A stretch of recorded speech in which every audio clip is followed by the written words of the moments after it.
Alors que le one-shot est quand même loin derrière. Là. On devrait se méfier à 10 secondes, 9 secondes maintenant. Est-ce que ça sera bon? Très bon. Alors, Brendan Kennedy qui part. Jonathan Abbott qui est là également.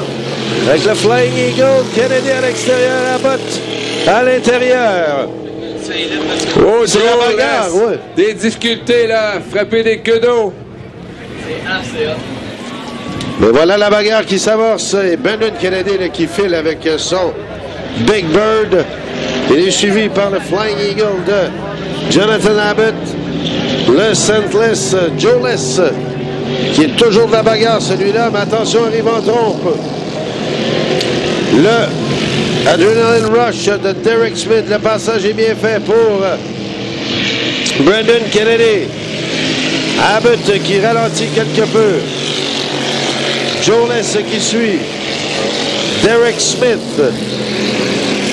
Et on retrouve Stéphane Carrier à l'arrière complètement. Attention au virage. On passe bien pour tout le monde.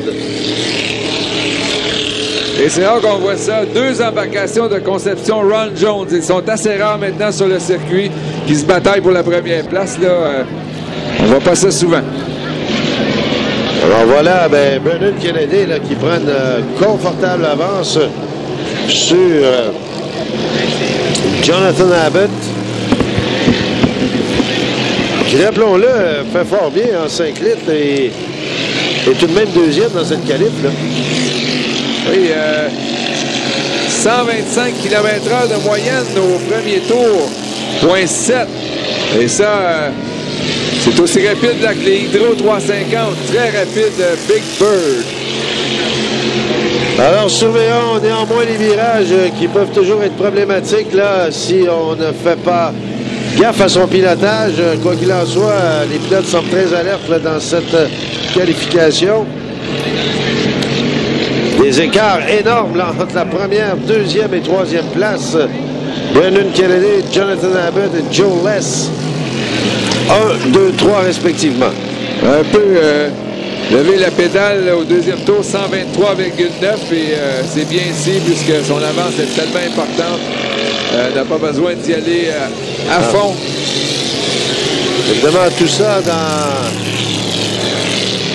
dans le fait de préserver sa mécanique pour la finale. Là, ça ne sert à rien de brûler le moteur ou d'y aller au maximum. Ce qui me fait dire que nous aurons des finales assez enlevantes, Denis. Oui, car on sait que maintenant, en 5 litres aujourd'hui, on va avoir Marc Lecomte qui sera de la partie et Richard Hinault. Donc, des bons compétiteurs pour Brendan Kennedy. Donc, le drapeau blanc a été hissé pour annoncer au Big Bird de Brendan Kennedy que c'est le dernier passage. Jonathan Abbott qui passe devant les gradins. Et voilà, on va compléter, souhaitons-le, sans anicroche, cette qualification. Oui, le Senseless, beaucoup moins rapide qu'hier. Je ne sais pas si on ménage la monture, mais ça va pas très bien dans cette qualification. Non, c'est incroyable les écarts qui existent entre les embarcations sur le plan d'eau. On est probablement tous à égalité en termes d'écart. Oui.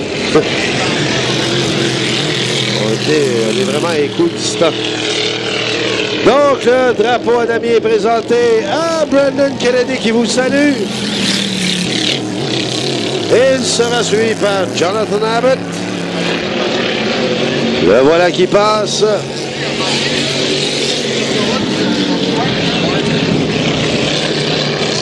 Joe Less qui s'amène.